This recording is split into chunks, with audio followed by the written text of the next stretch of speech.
happy to host tonight Vahé Tachjian, who was invited by Boris Ajamian, who is teaching a class this semester on the Armenian genocide at AUP. So it's our second conference on the topic of the Armenian genocide, and I want to also announce that in April 24th and 25th we are organizing a big international conference on the Armenian genocide at the American church next door. So you all more than invited to come. Vahé will be there too.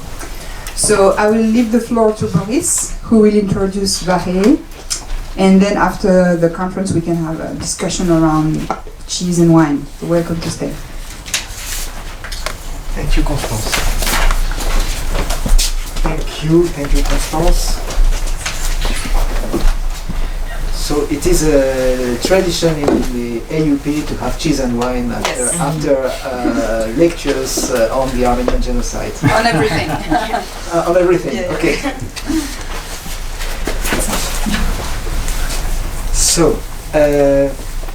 So a few words about Vahé Tachjian, please. Vahé Tachjian is a historian born in Beirut, in Lebanon, and currently based in Berlin. He defended his PhD in 2002 at École des Hautes Études en Sciences Sociales on the situation of national minorities along the Syrian, Turkish and Iraqi border at the time of the French Mandate after World War I. And after a first book on the French Mandate in Cilicia and Upper Mesopotamia, he has published several books and articles on the aftermath of the genocide, the role of humanitarian organizations after the genocide, Armenian communities in the Middle East, also about Armenian heritage in Cilicia, in southern Turkey, and more broadly in the Ottoman Empire. He has worked several years with Raymond Kevorkian, who is the former director of the AGU Lombard Library in Paris, and Vahé is now the director of the Hushamadian website, yes, based in Berlin, a project to revive the former Ottoman Armenian material and cultural life and heritage. So the last book of Vahé Tachjian, entitled Daily Life in the Abyss, Genocide Diaries, published by Bergham Books, seeks to explore the genocide at a micro-historical level, but also to integrate the assets of genocide studies and the research on mass violence. In his book, Vahé established a rich and permanent dialogue with the historiography and the literature of the Holocaust, among others with Primo Levi, Vladislav Shpilman, also with specialist historians like Alexandra Gavarini, for example. And this is important to underline because it is quite rare in the historiography of the Armenian genocide to have this kind of dialogue established with other historiographies, and in particular with the historiography of the Holocaust. It is something quite new, developing just now, and the work of Vahé is going in this new direction. The first originality of the work of Vahé Tachjian is to study the fate of the Armenian deportees who were sent to the south of Syria and Jordan. These deportees who did not endure the massacres committed in the valley of the Euphrates, and whose history has much less raised the attention of historians. This is the first originality. The second originality is to rely on two diaries written by deportees, Father Nerses Tavukjian, or Der Nerses Tavukjian, and Krikor Bogharian, while the genre of diary has been neglected in the historiography of the Armenian genocide, whereas writing a diary seems to have been a current practice during the deportation.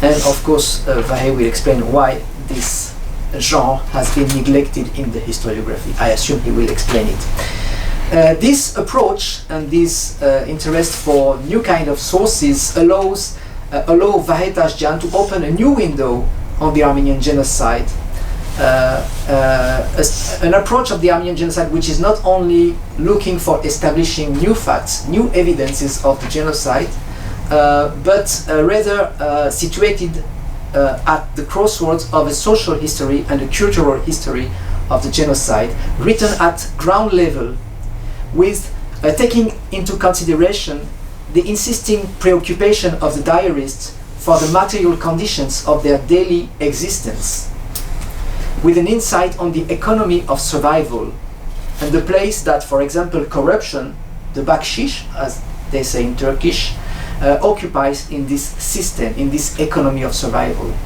with a close description of the disintegration of the social and family structure of the people's life prior to their deportation, and the new role endorsed by the women in this new and destabilizing context. It is in this sense that the diarist is a witness of the catastrophe. These sources tell us about aspects of the survival at all costs during the genocide. And we spoke during the class about mass conversion to Islam, for example, also about prostitution, a phenomenon that were erased in the collective memory, on which the majority of Armenian sources remained silent, and that were for long not addressed by the historiography. So now I'm giving the floor to Vahé, and I thank you.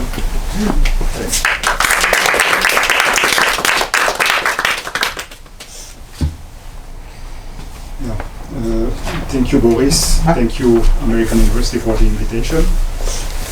So that was a very broader introduction, so I don't need to do here an introduction. I will start directly with my presentation. And I want to start my talk by giving you some information about the area where the two diarists, so Father Nerses and Krikor Bogharian, and among others hundreds of thousands of Armenians were deported. And it was Bilad al-Sham. Bilad al-Sham, earlier with the students we already discussed. So it is all this area, south of Aleppo until the Sinai Peninsula.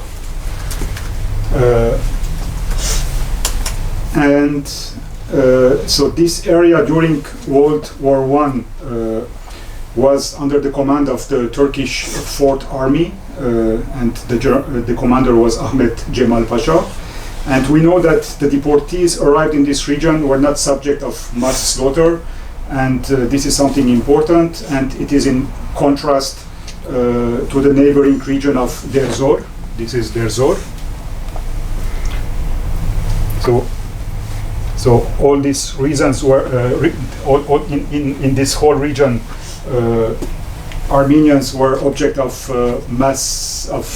collective massacres, collective violence, and so in contrast with this region, there were no mass slaughter in Bilad al-Sham. Yes, there was a relative security that the Armenians enjoyed in Bilad al-Sham, and Cemal Pasha, the commander of the Fourth Army, later in his memoirs, tried to create the impression that he had purely humanitarian motives for taking the deported Armenians into his protection in Bilad al-Sham.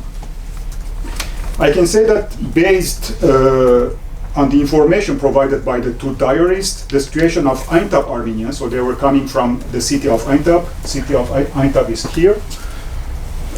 So both diarists were from this city, Ayntab. Their situation, the situation of Ayntab Armenians was relatively safe, at least during the first 2 years of their deportation. And Ayntab and the whole region of Cilicia, so Cilicia is this region, Ayntab included. So there were many Armenians who were living in this region, and they were deported from Cilicia.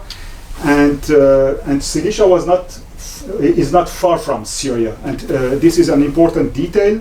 For example, the Bogharians, these two families, the Bogharians and the Tavukjians, made the journey from Ayntab to Hama. This is Hama. From Ayntab to Hama in relatively safe conditions, without suffering any hardship of note. And accompanied by hundreds of other Ayntab natives, they remained together throughout the trip and managed to take nearly all their households goods with them. And traveling exclusively by train, they reached Hama in some 6 days. And the two families stayed in Hama and Salamiyya. Salamiyya is the town nearby Hama. So first they were in Hama and later in Salamiyya. One of the families, the Tavukjians, came back to Hama in the late 1916. So the two families stays in these two cities during the whole years of deportation. And this relatively secure social and economic situation of Father Nerses, Krikor Bogharian and their families, and more generally the groups of Ayntab Armenian deportees, began to disintegrate in 1917. Why in 1917? Because early 1917 an economic crisis hit Hama region, but also the whole Bilad al-Sham region. It greatly complicated the deportees' struggle to survive. We know that the prices of staple foods in Hama and Salamiyya increased by sometimes by 1000% and more. In my book I have tables of different staple foods with the prices from the 1915 until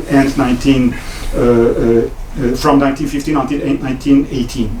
So we can see the differences from one year to the other, and mostly when the economic crisis hit this region, we can see that there is a big differences between the previous prices and the new prices during the economic crisis. So in this situation, the majority of deportees were put in an unbearable situation, and in these extreme conditions, the deportees were ready to make all sorts of compromises for the sake of surviving. So I will start from the period early 1917, omitting the precedent 2 years, 1915 and 1916, which in my opinion are also important to understand the situation of the deportees, but time is limited today, so I will start early 1917 when the economic crisis already hit all this region.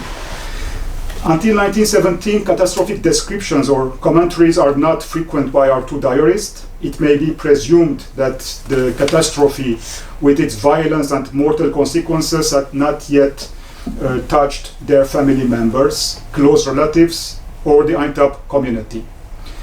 The depiction of the situation in the Nerses diary changes radically in 1917 and 1918. And this is a time when Bogharian, Krikor Bogharian, the other diarist, who at that time had almost 20 years, so we are here in end 1916, he should have 19 or 20 years, but he already stopped to keeping a diary during that time. So from 1917 on, descriptions of demoralizations begin to predominate in the Nerses diary, and he will be my main source during this presentation, Father Nerses. And very likely this is related to the economic and social changes that took place in the local environment. So this change of descriptions in the Nerses diary. We have to do here with a catastrophic situation of a type that has been the object of many different kinds of studies in the case of the Jewish Holocaust. It concerns a category of defenseless people who are not only in a desperate predicament but are also demoralized and despondent. Their struggle has lost its momentum, their power of resistance has been exhausted, and they have lost their will. Father Nerses too has long descriptions of and commentaries on people in this state. I think that these passages in Father Nerses diaries are a rarity. They are unusual in Armenian survivors' writings and undoubtedly represent the most valuable aspect of the priest diary. The other Armenian eyewitness accounts of the genocide, known to us generally, confine themselves either to a chronological narration of events or to general descriptions of scenes. And absent from them are penetrating views of the inner spaces of the deportees' lives, or sociological or philosophical commentary, or profound analysis. It is true that Father Nerses reflects on the deportees' demoralization, or generally speaking on their decline, And his motivations in this case are often religious. For him, in other words, the deportees' decline resided in the fact that they had distanced themselves from the Christian faith and neglected its ceremonies and rituals. And for this reason, his analyses often have a theological coloration, but these passages represent only one part of his descriptions. Nerses, this paragon of meticulous priest, also had close contact with all the strata of the community of deportees in Hama and later in Salamiyya. He was an eyewitness to what was happening on the ground, who exhorted and encouraged his flock and did what he could to halt their accelerating demoralization. And as a result, his daily jottings reflect the reactions of a despondent priest who directly experienced that decline. He tried to understand and analyze the deportees' unusual mode of life. Simultaneously, he condemned their indifference and utter passivity, as well as their renunciation of social and Christian values. And from this point on, Nerses became the author of an eyewitness account of moral decline. Apparent signs of decline were visible on the ground. The number of deaths were gradually increasing, and unburied Armenian bodies could be seen in Hama's street. And for Nerses, one of the most shocking signs of demoralization is the sight of dead Armenians who had been left without protectors. In his capacity as priest, he knew a great deal about the domestic lives of the families around him and of the tragedies that were taking place in them.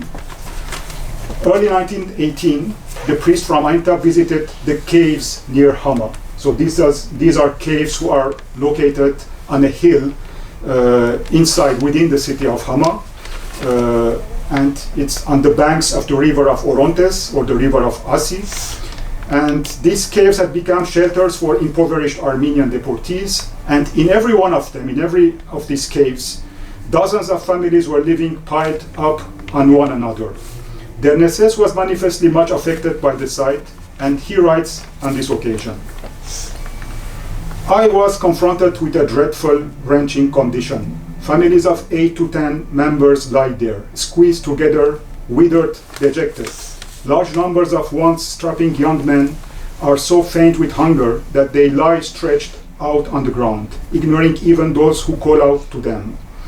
Whenever they catch sight of someone, those who still have breath left in them cry out, 'Bread, give us bread.'" Nerses writes that there was even one man among these Armenians living in caves who said that he preferred that he and others like him should serve as feed for dogs after they died. Nerses found the incident terrifying, and he wrote that very day in his diary, "Ah, what a terrible condition. It has become natural for that most sensitive of all creatures, man, to picture the body of his loved ones as food for the ravenous beasts that feed on corpses. He can bear that." And it seems that these lines, Nerses' religious and human feelings had become one. This indifference to the dead is for him a supreme embodiment of moral degradation and the utter defeat of the struggle for survival. It is on this occasion that he produces, in my opinion, one of the most impressive passages in his diary, and he writes, "Are there still deeper levels of misery? How deep can one descend? We go one step further down every day. We think that we have taken the last step, but then we see that there must be still deeper depths. Will we ever find the bottom of these endless abysses and start to climb back up out of them?" And here Nerses is actually describing the stratum of morally degraded deportees for whom the race against time is already over. These persons are physically spent, or as the priest often puts it, withered. He used the Armenian word chortsats. Had become, and had someone given them bread, they would certainly not have refused it, but beyond that lacked all spirit of enterprise or even common sense. In a word, these people had adopted a waiting attitude. Sooner or later, death would come on its own and take their lives. Here it is interesting to know how does Nerses qualify the remaining deportees. I mean, those who were, relatively speaking, better able to continue the struggle to survive. Those who had not yet succumbed to the extreme conditions had to scramble every day to obtain a little more food, to stay healthy, to avoid making a false move. Primo Levi has a very rich description of this category of camp inmates in his books. For him, in the extreme situations, like the life of the inmates in Nazi camps, one has to fight against the current, to resist enemies, and have no pity for rivals. And he writes on this occasion, it's a quote from Primo Levi, one has to throttle all dignity and kill all conscience, to climb down into the arena as a beast against other beasts. We can find such descriptions in Frederick Homer's book. He writes that the inmates of the camps, the Nazi camps, had concluded a Hobbesian social contract. So from Thomas Hobbes, the writer, the philosopher, that means they adopted a selfish attitude. In other words, the prisoners who failed to adopt these harsh principles and who did not practice the very often unscrupulous art of survival were inevitably condemned to decline. Nerses' interrogations are not cast in this mold. For him, the catastrophe took the form in the deportees' ranks of a general demoralization and immorality.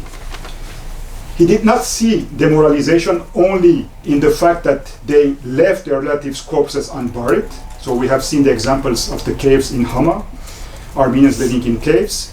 And for Nerses, the moral decline that he describes was more comprehensive. It did not involve only the wretched or the exhausted, and he writes on this subject. Unfortunately, immorality of every kind is spreading day by day, and in the state in which this deportation has left us, what has done our nation the greatest harm is the intensifying immorality on all sides. Woe to the Armenian nation. It was unimaginable that it would fall so low, but this has been a natural process, and it has now reached its term.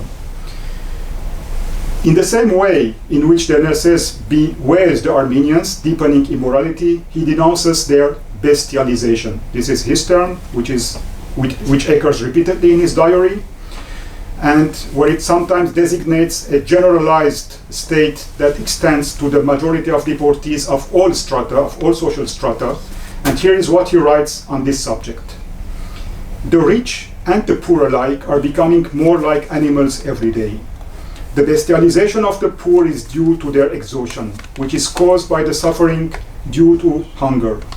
That of the rich stems from their fear of an uncertain future. With the ignominious deaths caused by starvation before their eyes, their minds, hearts, and souls are diminished. They start to behave like animals and lose all feeling. Brother even turns ruthlessly against brother. Here then, the subject is a generalized moral decline. The priest from Ayntab judges these deportees with extreme severity. They have conspicuously estranged themselves from the Christian faith, and the spirit of intra-community assistance has died in them. The lives of such people are distinguished by their selfishness. The individuals Nerses depicts were people in whom the social contract had been fundamentally ruptured, which in fact is a way of ensuring their survival. Their lives was not yet on the final mortal death and wrought. They continued their race against time, and simultaneously, however, they exhibited a great indifference to compatriots who are in desperate situations. Nerses is convinced that the spirit of mutual assistance had already disappeared in the community in the Hama Salamiyya area. So it existed before in 1915 and 1916 and disappeared in 1917 and 1918. And Nerses is convinced that this was at bottom a consequence of the increasingly miserable conditions there. So the question is, was it possible in such an environment for the deportees to strive to remain true to themselves, to honor the social and moral rules that they professed, to avoid the compromises of principle that extreme conditions imposed on them? Nerses has a characteristic answer to these questions. He writes, "For a people which, like this one, is living in an evil empire, a handful of individuals who shine like stars of the first magnitude, there are perhaps 10 such people among the Armenians, who number in the tens of thousands, stars that, with all their moral strength, earn and give and help others as they should." So these lines recall the books of Primo Levi, who writes that only a very few people manage to survive without sacrificing part of their moral code. He calls people of this sort superior individuals, embodiments of the martyr and the saint. Tsvetan Todorov, for his part, observes that in the world of the camps, and the witness of the survivors themselves, acts of heroism or saintliness were few and far between. But let us once again give the floor to Nerses, who, in the environment in which he lived, which had become bestial and immoral in his own words, points to the existence of heroes and describes his own vision of them. He writes, "Heroes, perfect believers too, are always to be found among those who are dying of starvation. People who courageously battle all sorts of difficulties and in the end commend their souls to God, triumphing spiritually even if they are physically defeated." So, how should we understand these lines? For the priest from Ayntab, the hero, the antithesis of selfish Hobbesian described by Levi, Homer, Todorov, was an individual who worked honestly to earn his living, lived in a spirit of devotion and self-sacrifice, according to Nerses, was ready to help others, was free of sexual aberrations, displayed exemplary conduct, did not fornicate, and was faithful to his Christian faith. So the question again, was Nerses himself not one of the people who corresponded to this type? Was he himself not one of the little group of perhaps 10 superior people? We do in fact find all these qualities united in his person in the first years of the deportation, even when conditions were at their most extreme. Yet, I am inclined to classify the priest from Ayntab as rather a Hobbesian man. I explain. I am inclined to place him among the ranks of those who were prepared to make various concessions in the interest of surviving, and to commit acts of the kind they would have avoided under normal conditions. Of course, all these aberrations do not appear in clear-cut form in Nerses' case. It is not possible to liken him to the negative and cynical types painted in such a somber colors in his diary. Nerses himself commits acts of the sort he never would have in normal life, yet they are sufficient to justify the conclusion that in extreme conditions, it was inevitable that Nerses too should be confronted with the necessity of adapting to the situation. There are numerous such examples in his own diary. I will mention here just one of them. The problem of making principled choices recurs when the figure of Sahak Efendi Aramian looms up in Nerses' diary. This name appears for the first time in October 1917, at a time when Nerses and his family were in desperate situation, and the priest was deeply discouraged. When Sahak Efendi, he was also a deportee, he was a deportee from Antioch.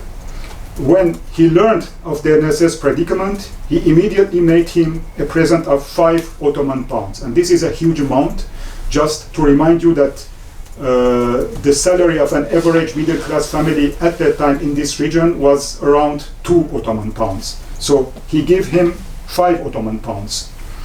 Less than 1 month later, Sahak Efendi displayed the same generosity and devotion. He gave the priest, who was on the verge of dire poverty, another 3 Ottoman pounds, and 20 leaders. Leader was, again, a local weight, so it's the equivalent, 20 liters is the equivalent of 50 kilograms. So he gave him 50 kilograms of wheat and flour, which at the prices of the day was worth more than 3 Ottoman pounds. And late in December in 1917, Sahak Effendi gave him 2 French gold pounds, again a huge amount for that period, and had 20 liters of flour sent to the priest's house that very day. Nerses writes on this occasion, "It seems that God has especially inspired this man to help me in the last few months, and when I am in narrow straits, he turns up and takes me by the hand. In all my years as a priest and in exile, I had not seen a single rich man as benevolent as he is." We might naturally suppose that one of the rare stars shining in the firmament of the evil empire, or one of the heroes swimming against the current of immorality, had at last appeared in the pages of Nerses' diary in the person of Sahak Effendi. Once again, however, we would be wrong. Sahak Effendi Aramian was an Armenian who had, in the extreme conditions of deportation, renounced his faith and converted, like the absolute majority of his compatriots in Hama Salamiyya environment, to Islam, changing his name to Mujhat. And in his diary, Nerses is unsparing of Armenians in this category. He severely berates deportees who neglect their moral and spiritual needs, singling out apostate Armenians for special criticism. For him, of all human feelings, the best and most noble and moral are moral and spiritual values, and he considers extinguishing and doing away with this component of existence the greatest of all ruins.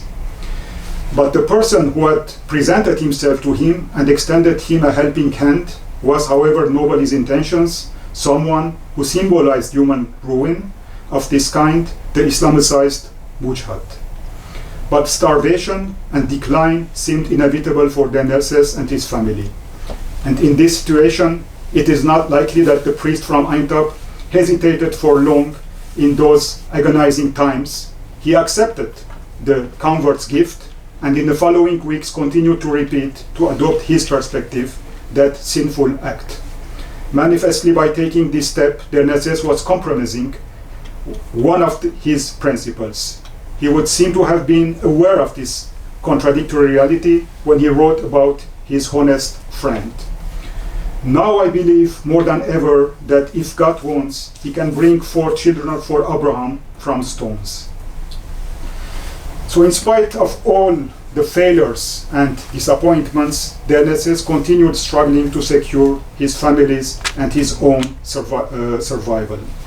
The aid he received from friends, although extremely important, was clearly insufficient. He needed more.